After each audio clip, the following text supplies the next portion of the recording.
क्या आपने कभी सोचा है कि माँ लक्ष्मी विष्णु भगवान के साथ स्थिर कैसे हैं, जबकि उन्हें चंचला कहा गया है? अब आप कहेंगे कि वो तो उनके पति देव हैं, पति देव के साथ तो उनको स्थिर रहना ही है।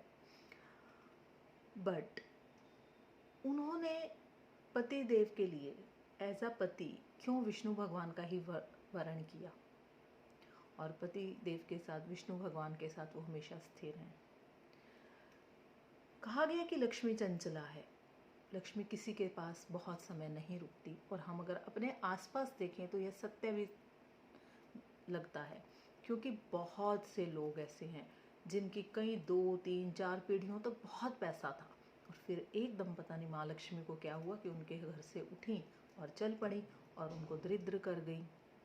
और बहुत से लोग हमने ऐसे देखे कि कई पीढ़ियों ने दरिद्रता का मुंह देखा, बहुत सी पीढ़ियों के पास पैसा नहीं था, बट 2 3 4 पीढ़ियों के बाद पता नहीं क्या हुआ कि उनके पास लक्ष्मी माता प्रसन्न हो गई उनसे और उनके पास आ गई।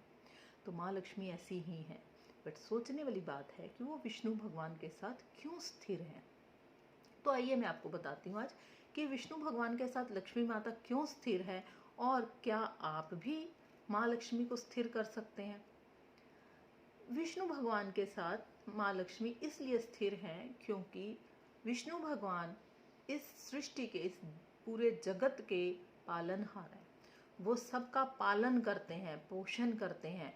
तो जो भी व्यक्ति दूसरे जीव जंतुओं का, मनुष्यों का, इंसानों का, जीव जंतुओं का पालन करता है अपनी सामर्थ्य के हिसाब से, माँ लक्ष्मी हमेशा उसके पास स्थिर रहती है। आपके पास जितना भी पैसा है उस पैसे के अकॉर्डिंग, ऐसा नहीं कि आपके पास करोड़ों रुपया और आप 10 रुपये का किसी को पालन कर रहे हो, नहीं। जितना आपके पास पैसा है, जितना आपके पास सामर्थ्य है, उतना आप पालन करें। आप खाना खिलाएं, आप भंडारा लगाएं, आप किसी की जॉब लगवाएं, किसी को पढ़ाएं, किसी भी प्रकार से आप पालन करें। किसी के पास वस्त्र नहीं है पहनने के लिए, कपड़ा नहीं है तो उसको कपड़े डोनेट करें। किसी के पास खाना नहीं है तो उसको खाना दें। किसी के पास पढ़ने के लिए पैसा नहीं है, उसको पढ़ा दें। इस प्रकार से आप पालन करें। जब आप पालन करेंगे, अगर आप पालन करते हैं और आपकी पीढ़ी दर पीढ़ी ये एक रूल बना लेते हैं आप लाइफ में कि फैमिली में कि आप पालन करेंगे, तो लक्ष्मी आपके पास स्थिर रहेगी। अब कुछ लोग कहते हैं कि हमें तो खुद का पालन करना मुश्किल हो रहा है, हमारे पास तो खुद पैसे नहीं है, हमारे पास अपने बच्चों को पढ़ाने के लिए पैसे नहीं है, हमारे पास खुद अन्न पूरन नहीं होता, खाने के लिए पूरी रोटी नहीं है, जॉब नहीं है, तो हम कहाँ से किसी की पालना करें। तो आप भी पालना कर सकते हैं।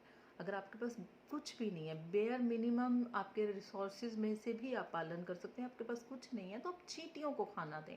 आप रोज़ शाम को चींटियों को, पीपल के पेड़ में चींटियाँ होती हैं, वैसे तो किसी भी पेड़ में चींटियाँ होती हैं, पर पीपल के पेड़ में आप डाल सकते हैं कुछ भी आटा। आप ज़्यादा नहीं लें, 1 मुट्ठी आटा डालें, चीनी, आटा, चावल, ये सब आप चींटियों को खिला सकते हैं। आप गाय को रोटी दे सकते हैं, आप डॉग्स को ब्रेड, रोटी, कुछ भी दे सकते हैं। आप पालना करेंगे, अगर आप और जीव जंतुओं की पालना करेंगे, मनुष्यों की पालना करेंगे, तो आपके पास स्वयं लक्ष्मी माता आ जाएंगी।